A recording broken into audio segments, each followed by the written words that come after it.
आज हम बात कर रहे हैं यस बैंक की। आखिरकार में यस बैंक की जो फंड रेजिंग की जो कल्पना थी अब वो साकार रूप लेने जा रही है, यानी अब फंड रेजिंग होने वाली है।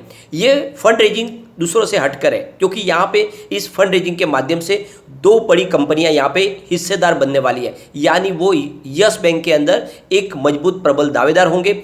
और आने वाले समय में यस बैंक की भावी रणनीति को देखते हुए इन्होंने यहाँ पे निवेश किया है। एक बात तो समझ में आ रही है कि यस बैंक जिस तरह से अपने कारोबार को आगे बढ़ा रही है और जिस तरह से क्वार्टर दर क्वार्टर बेहतर इंप्रूवमेंट दिखा रही है अपने रिजल्ट के माध्यम से, उससे यहाँ पे अब जो भी बड़े बड़े इन्वेस्टर वो यहाँ पे आने को लालायित हो रहे। आप देख सकते हो कि एआरसी के लिए भी बहुत सारी पार्टियां मैदान में है और दूसरी तरफ यहाँ पे दो बड़े फॉरेन इन्वेस्टमेंट फंड यहाँ पे निवेश कर रहे हैं और हिस्सेदारी लेने जा रहे हैं। तो इस पूरी की पूरी जो लेटेस्ट अपडेट है उसको डिस्कस करेंगे और इसके क्या मायने हैं वो जानने की कोशिश करेंगे। यस बैंक के आगे की क्या संभावना बन सकती है, क्या समय जो बुरा था वो सारा खत्म हो चुका है, क्या अब आने वाले समय में यस बैंक में शानदार तेजी की संभावना बनेगी और क्या यही हमारे लिए आखिरी मौका है जब इसमें इन्वेस्टमेंट किया जाए, किस प्राइस से इनको शेयर अलॉट किए जाने वाले हैं, क्योंकि वो प्राइस लगभग बेस प्राइस बन जाएगी, उसके नीचे जाने की फिर संभावना कम हो जाएगी।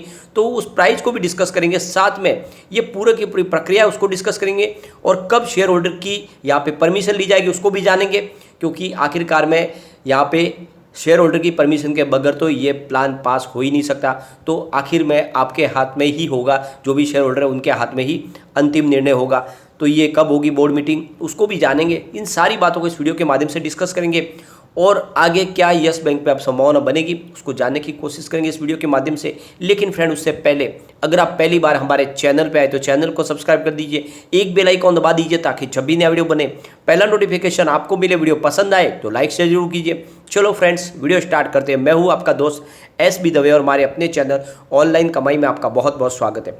सबसे पहले एक बार कारोबार को अगर देखें तो फ्राइडे को बहुत ही शानदार इसकी क्लोजिंग रही है, यानी 15 रुपीज़ पर क्लोजिंग रही। पिछले 2-3 दिन से ये 15 को टच तो कर रहा था लेकिन क्लोजिंग उस पर नहीं आ पा रही थी, दबाव आ रहा था, फिर स्टॉक नीचे जा रहा था। लेकिन फ्राइडे के दिन आखिरकार में इसकी क्लोजिंग 15 पर रही और इंट्राडे में ये 15.30 तक भी गया।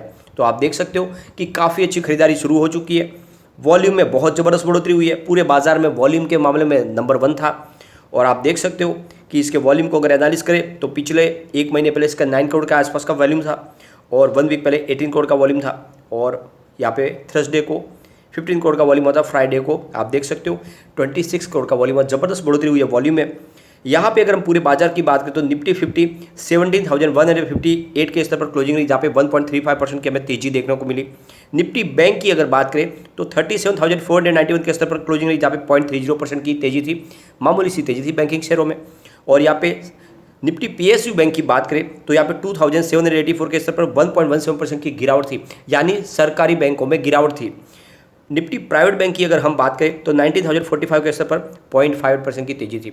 तो बैंकिंग शेयरों में कोई खास तेजी नहीं थी, यानी मामूली सी तेजी। उसके बावजूद भी यस बैंक अकेला दौड़ा। उसके पीछे वजह है कि यहाँ पे फंड रेजिंग होने जा रही है, यहाँ पे ARC बनने जा रही है, जो भी इसकी मुसीबत है वो खत्म होने वाली है।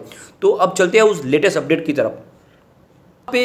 यहाँ पे यस बैंक की तरफ से जो लेटेस्ट अपडेट निकल के आ रही है, जो जानकारी उनकी दी गई है कि जो 29 तारीख को यानी कल जो बोर्ड मीटिंग हुई थी उस बोर्ड मीटिंग में निर्णय ले लिया गया है कि दो जो इंटरनेशनल फंड हाउस है, जहाँ पे आप देख सकते हो कार्लाइल और एडवेंटेज इंटरनेशनल फंड, इन दो फंडों के माध्यम से $1.1 बिलियन की पूंजी जुटाई जाएगी, यानी करीब 8,900 करोड़ रुपीज़ की फंड रेजिंग की जाएगी। और इस फंड रेजिंग के माध्यम से जो रकम आएगी उसके बदले में उन दोनों निवेशकों के पास ये अधिकार होगा कि वो बैंक के अंदर 10% की हिस्सेदारी ले सकते हैं। बैंक इस रकम के बदले में इन्वेस्टर को 5,100 करोड़ रुपीज़ के इक्विटी शेयर जारी करेंगे और साथ में 3,800 करोड़ रुपीज़ के उनको वारंट जारी किए जाएंगे। अब इसकी मंजूरी लेने के लिए 4 अगस्त को EGM बुलाई जाएगी, जिसमें शेयर धारकों की मंजूरी ली जाएगी और आगे की संभावना तलाशी जाएगी। बैंक के बोर्ड की तरफ से कहा गया है कि ये जो पूंजी जुटाई जाएगी इसके माध्यम से बैंक अपनी जो भी लक्ष्य है उसको हासिल करने में 2 कदम आगे बढ़ जाएगा। साथ में आने वाले समय के लिए हम एक भावी रणनीति तैयार करेंगे इस बड़ी रकम के माध्यम से। अगर इस डील को मंजूरी मिल जाती है तो ये प्राइवेट सेक्टर की बैंकिंग शेयरों में से सबसे बड़ी डील होगी आज तक की इंडियन मार्केट में। यस बैंक इनको 13.78 की प्राइस से 1.84 अरब इक्विटी शेयर जारी करेगा, यानी इनके लिए जो प्राइस रखी गई है वो 13.78 की रखी गई है। इसके माध्यम से इनको इक्विटी शेयर जारी किए जाएंगे। साथ में इनको आप देख सकते हो कि इनको करीब 14.82 की प्राइस से वारंट भी जारी किए जाएंगे।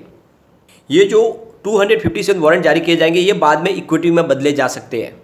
तो एक बात तो यहाँ पे क्लियरली समझ में आ गई है कि यस बैंक की अब जो शेयर प्राइस है वो 13 से 0.78 से नीचे जाने की तो संभावना नहीं है, क्योंकि इस प्राइस के भाव से इनको शेयर अलॉट किए जाएंगे। साथ में जो वारंट जारी किए जा रहे हैं वो 14.82 की प्राइस है, यानी 15 रुपये के आसपास है। तो एक तरह से आप समझ सकते हो कि अभी बॉटम बन चुका है, इससे नीचे जाने की संभावना कम है। तो यहाँ पे आप आंख बंद करके खरीदारी कर सकते हैं। बैंक के बोर्ड की तरफ से जो शेयर की जो अधिकृत पूंजी है जो 6,200 करोड़ रुपीज़ उसको बढ़ा के 8,200 करोड़ रुपीज़ करने की प्रस्ताव को भी मंजूरी दे दी है। यस बैंक के सीईओ और एमडी प्रशांत कुमार की तरफ से कहा गया है कि कार्लाइल और एडवांटेज को हमारे साथ जोड़ के हम आने वाले समय की भावी रणनीति को देखकर बहुत ज़्यादा खुश है और हमारी एक तरह से अब ताकत बढ़ने वाली है। जिस तरह से हमारे पे भरोसा जताया गया है ये आने वाले समय का एक बहुत ही शानदार एक पॉजिटिव ट्रिगर है जो हमारे इस बिजनेस को और आगे लेके जाएगा। जिस तरह से हम पे भरोसा जताया गया है ये काबिल तारीफ है। सबसे बड़ी बात यह है कि सिर्फ इन्वेस्टर नहीं बल्कि हमारे साझेदार होंगे और आने वाले समय में हमारे साथ में कंधे से कंधे मिला के में कामकाज करेंगे। कार्लाइल के एशिया हेड सुनील कौल का कहना है कि हम भारत की आर्थिक विकास दर की जो रफ्तार है उससे हम प्रभावित हैं। साथ में यहाँ पे यस बैंक ने कारोबार को जिस तरह से पटरी पे लाया है, साथ में जो लेन देन इनका है, साथ में बैंकिंग व्यवस्था है, साथ में डिजिटल ट्रांजैक्शन इनका जिस तरह से आगे बढ़ रहा है, उन सबको देखकर हम ज़्यादा प्रभावित हुए हैं। और जो बैंक के एमडी है प्रशांत कुमार, उनके कारोबार की क्षमता से हम प्रभावित हैं और इसीलिए हम इस बैंक में निवेश करने जा रहे हैं। हमको भरोसा है कि आने वाले समय में जो भी चुनौतियाँ आएगी उसको बैंक अच्छे से निपट सकती है और इसीलिए हम इसमें निवेश करना चाहते हैं। एडवेंट इंटरनेशनल की मैनेजिंग पार्टनर श्वेता जालान ने कहा है कि इंडिया की जो प्रगति है जो उसको देख के हम इसमें निवेश करने के लिए प्रेरित हो गए कि इंडिया में इस समय जिस तरह से कारोबार की गतिविधियां बढ़ रही है, दूसरी तरफ यस बैंक जिस तरह से 2 साल में पटरी पे आई है, जो प्रशांत कुमार के नेतृत्व में यस बैंक ने जो एक अचीवमेंट किया है उससे हमें इसमें निवेश करने के लिए प्रेरणा मिली है और इसीलिए हम यहाँ पे इन्वेस्टमेंट करना चाहते हैं, क्योंकि आने वाले समय में यस बैंक और भी प्रगति के पथ पर आगे बढ़ेगी और इसमें हम भी अपना योगदान देना चाहते हैं। तो कुल मिला के आप कह सकते हैं कि जिस तरह से ये दोनों इन्वेस्टर है ये यस बैंक के साथ कंधे से कंधे मिला के लड़ने को तैयार हो चुके। ये एक बहुत बड़ा एक पॉजिटिव ट्रिगर है यस बैंक के लिए और आने वाले समय में यस बैंक को कोई रोक नहीं पाएगा। तो कुल मिला के देख सकते हो कि डील फाइनल हो चुकी है। अब इसमें शेयर होल्डर की मंजूरी की जरूरत पड़ेगी, लेकिन एक तरह से देखें तो वहाँ मंजूरी तो मिल ही जाएगी। अब यस बैंक आप समझ सकते हो बहुत ज़्यादा मजबूत हो चुकी है और जिस तरह से भरोसा जताया जा रहा है इस बैंक पे, आने वाले समय में वाकई में स्टॉक भी बहुत तेज़ी से आगे बढ़ेगा। साथ में आप देख सकते हो कि ARC का गठन होने जा रहा है। यस बैंक की तरफ से जेसी फ्लावर्स को फाइनल किया गया है, लेकिन यहाँ पे बिड अभी भी जारी है, फाइनल डिसीजन बाद में होगा। तो इसमें आप देख सकते हो कि सरबरस भी इसमें एंट्री करना चाहते हैं, वो भी NPA लेना चाहते हैं और वो कुछ कदम पीछे थे क्योंकि उनके पास ARC नहीं थी, इसीलिए उन्होंने ICICI बैंक और साथ में अपोलो ग्लोबल मैनेजमेंट के साथ मिलकर एक जॉइंट वेंचर बनाया है। उस जॉइंट वेंचर के माध्यम से उन्होंने यस बैंक को ऑफर किया है कि वो भी इस NPA को खरीदना चाहते हैं। उनकी ऑफर बेटर है जेसी फ्लावर से, इसलिए उनको मौका दिया जाए। तो आइए आप देख सकते हो कि यस बैंक के लिए यहाँ पे लाइन में लोग खड़े हैं और आप ये सारी बातें समझ रहे होंगे। ये बात मैं आपको लगातार पिछले 2 साल से समझा रहा था, काफ़ी लोगों के गले नहीं उतर रही थी, कह रहे थे कि सर आप जबरदस्ती इस स्टॉक के अंदर फंसा रहे हो। लेकिन जिस तरह से मुझे ये बात पहले से समझ में आ रही थी कि यस बैंक वाकई में पटरी पे है और मैंने आपको बार बार बोला था कि डिजिटल प्लेटफॉर्म पे यस बैंक बहुत मजबूती से आगे बढ़ रही है और इनका कारोबार जिस तरह से बढ़ रहा है वो इस रिजल्ट में साफ झलकता है। तो इसलिए आने वाले समय में आपको तेजी यहाँ पे आती हुई जरूर दिखाई देगी और जो समय खराब निकलना था वो निकल चुका है। बाजार में अभी पॉजिटिव माहौल बनने लगा है। FI की तरफ से ज़बरदस्त खरीदारी बाजार में शुरू हो चुकी है। आज देख सकते हो कि कम से कम 1000 करोड़ रुपीज़ की खरीदारी की है FII ने। ये एक बहुत बड़ा पॉजिटिव ट्रिगर है। जो बाजार में गिरावट का दौर था वो धीरे धीरे खत्म होने लगा है। यहाँ पे अगर आप देखें तो FI की तरफ से लगातार इन्वेस्टमेंट भी बढ़ रहा है यस बैंक पे। अगर हम देखें तो दिसंबर में उन्होंने 14.87% की जो होल्डिंग ली थी उसको मार्च में बढ़ा के 16.22% किया और यहाँ पे जून में उनकी होल्डिंग 16.66% तक आई है। तो ये आप देख सकते हो कि FI यहाँ पे इन्वेस्टमेंट बढ़ा रहे हैं और अब बाजार में जिस तरह से FI की खरीदारी शुरू हुई है तो इसका निवेश बिल्कुल यस बैंक की तरफ आएगा और इसीलिए यस बैंक में आने वाले समय में तेजी भी बनती हुई दिखाई देगी।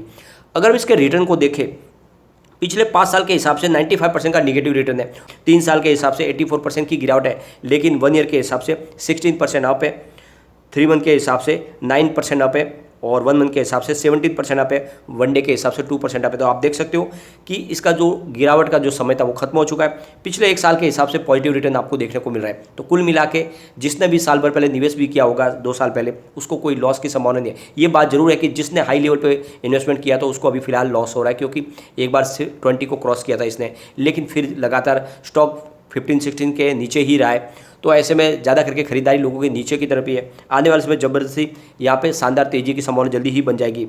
तो यहाँ पे अब कोई डरने की बात नहीं है। अगर आप ऊपर के लेवल में फंसे हुए तो निचले लेवल से खरीदारी करके अपने एवरेज को नीचे लाने की कोशिश करें, ताकि जल्दी ही आपको प्रॉफिट में संभावना बन जाए। लेकिन फ्रेंड, कोई भी इन्वेस्टमेंट करने से पहले अपना फाइनेंशियल एडवाइजर से एडवाइस ले ले या अपना खुद का रिसर्च करें, क्योंकि मैंने वीडियो आपके एजुकेशनल पर्पज़ के लिए ही बनाया। वीडियो पसंद आए तो लाइक से जरूर कीजिए और चैनल को सब्सक्राइब कर दीजिए। Thank you.